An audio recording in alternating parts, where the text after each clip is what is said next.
in France, they had their second runoff yesterday after the National Party, the right-wing party of Marine Le Pen, topped the poll after the first outing. Then the opposition got organised, and guess what? They came third this time around with a left coalition winning, and Macron's party, the President's Party, in second. It was quite the turn of events. Lara Marlowe, French journalist and author, is with me now. Lara, we talked about this before the first round, and it seemed almost impossible to stop the rise of the national rally, but yet it happened. Good morning, Jonathan. Yes, it happened, and it is amazing. I mean, everyone was shocked, including myself, and we all got it wrong. But I've never been so happy to get a story wrong. It just seems amazing. And how do you explain it? I think the fact that the left, in particular, organized very, very quickly this coalition which calls itself the New Popular Front, which won around 182 seats. They're recounting all the votes, but about 100, the biggest portion of the National Assembly. They're socialist, communist, ecologist, and the France Unbowed party, which is the furthest left. I think it was partly their organization, the fact that the old Front Républicain, the Republican front against the extreme right, was somehow revived. We thought it was dead. Also, the behavior of the national rally, Marine Le Pen's party, between the two rounds of the legislative election, they were gloating. They were so sure of winning because they'd got a third of the votes in the first round. Jordan Bardella, her protege, kept saying, "I'm going to be prime minister. I'm going to be in a cohabitation with Macron. I'm going to do this. I'm going to do that." Marine Le Pen was already challenging Macron's authority. She said that his title as commander-in-chief of the armed forces was purely honorific.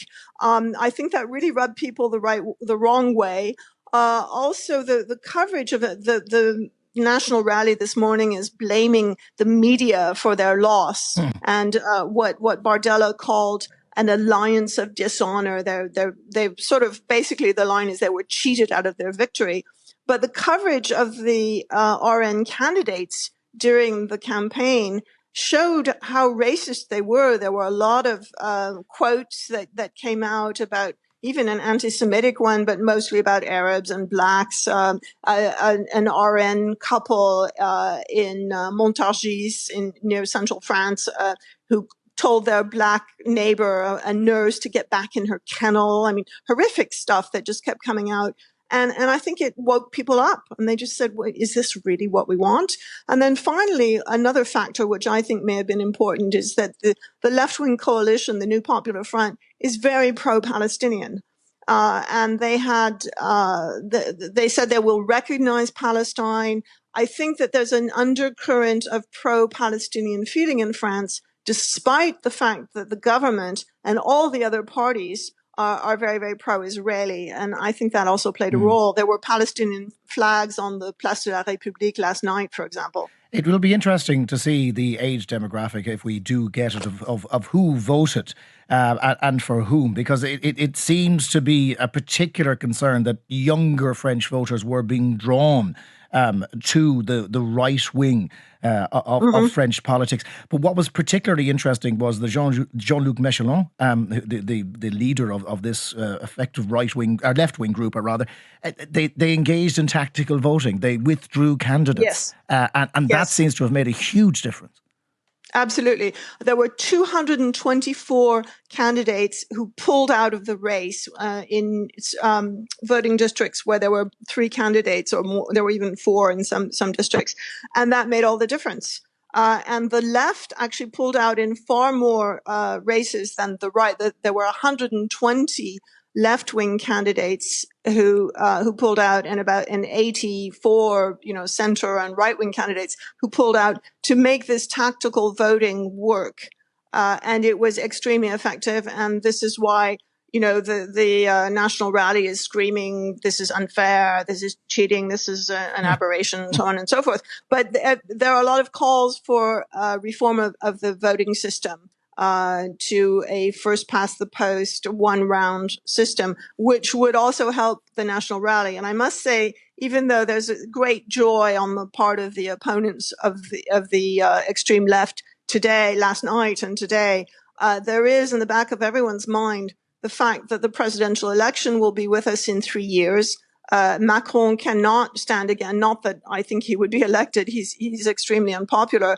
But Marine Le Pen is a candidate, and one has the feeling they are just waiting in the wings. And even though they've lost this time, even though they came in third, we could be facing the same sort of dilemma all over again 3 years from now. There is a risk of paralysis as well, because no party will have an overall majority, or no grouping will have an overall majority here. So are we looking at a lame duck parliament?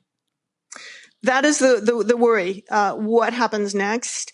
It could be complete paralysis. It could be sniping, fighting in the National Assembly.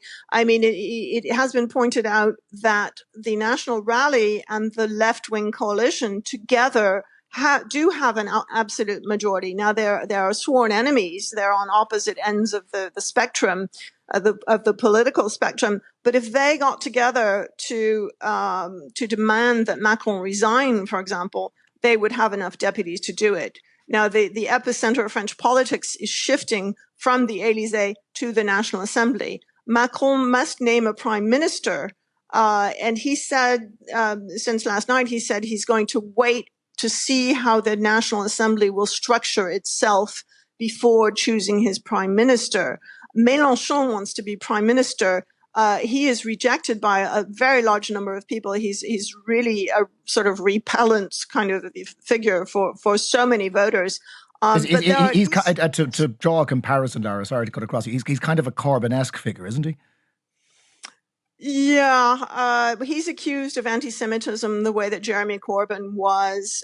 He's old. I mean, he's 72 years old. He's been around for a very long time. He's very truculent and combative and often negative and full of himself. And he really, even people who voted for the new Popular Front really don't want Mélenchon. And one of the big issues for the last 2 weeks in the campaign was if the Popular Front by miracle should win, which it did up to a point, we don't want Mélenchon as prime minister. And a lot of the left-wing candidates kept saying, he won't be prime minister, he won't be prime minister, he won't be prime minister. And there was a lot of infighting within the left during the campaign to the point that some of their candidates did not want to be associated with France Unbowed, with Mélenchon's party anymore.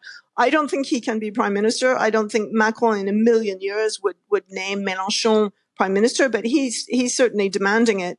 There are 3 people two of whom have really emerged during this campaign who inspire confidence, who I think could achieve a consensus. One is the Green leader, Marine Tondelier.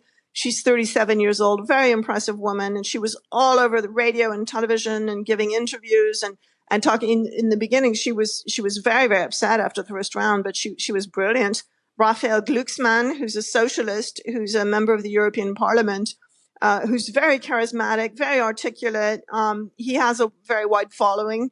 And then finally, Laurent Berger, who's a little bit older than the other two. He's 55, but he was leader of France's largest trade union, the CFDT, for a very long time. He's a moderate, he's a rational, sensible, intelligent, experienced man. And he did say between the 2 rounds of the campaign, when a lot of people were saying he ought to be prime minister, he said he didn't want to be, but I think he could probably be talked into it.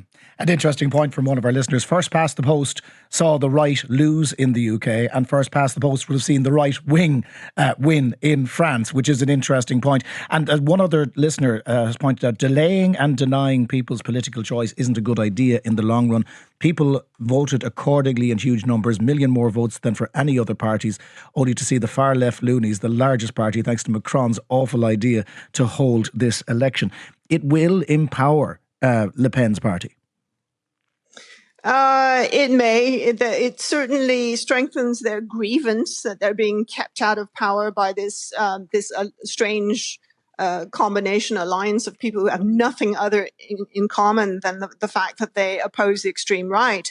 But I would like to remind that listener that the extreme right only got 1/3 of votes, and that 2/3 of the French do not want to be governed by the extreme right. So I think it's democratic. And now the problem again is, how do they organize from now on? Of course, if we look at the British system, which is first past the post, Labour got 1/3 of the vote and ended up with a massive majority in Parliament. Every system has its own inherent flaws. The bottom line, Lara, do you think Macron can survive this to stay in power for the remainder of his term? Yes, but very seriously weakened. But, you know, his camp now is saying, you see, Macron was right to call the snap election. Macron is brilliant. He's a brilliant strategist. I'm not sure that's true, because his centrist coalition together, it's called Ensemble, they lost 94 seats. They're down to about 168 seats. So from his personal point of view, it wasn't brilliant. And also he throughout the campaign was saying the left-wing coalition is just as bad as the extreme right.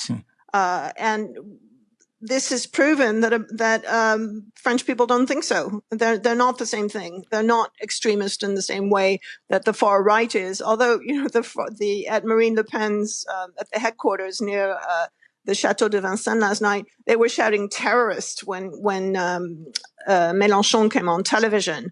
So the country is extremely polarized. It's in 3 blocks: the far left, the far right, and Macron's centrist in the middle. And they have to come to some kind of understanding if they're going to keep France on the rails. Economically, if the left-wing coalition is able to fulfill its platform, its program for the elections, it would be horrendous for the economy. And France is already one of the most indebted countries in the European Union, and one wonders if banks will keep lending to them.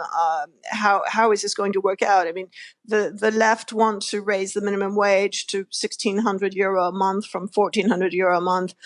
They want to rescind the pension reform, which Marine Le Pen's party also wants to do. So if they abrogate the pension reform, how is that paid for? I mean, there are a hell of a lot of really difficult questions ahead. All right, Laura Marlowe, French-based author and journalist. Pleasure as always. Thank you very much for bringing us up to speed and, as always, helping me understand what is a complicated system, again, as we've seen in other countries. The centre being eroded, and it goes far left and far right. And whatever you may say about the Irish system and the results it throws up, at least our Parliament does represent what the people vote for, whether you agree with it or not. You know, we do get a Parliament, we force them into a room, we make them form a government, and you mightn't agree with that government, but the system, a lot to be said for it when you look at what's happened in other countries in recent times.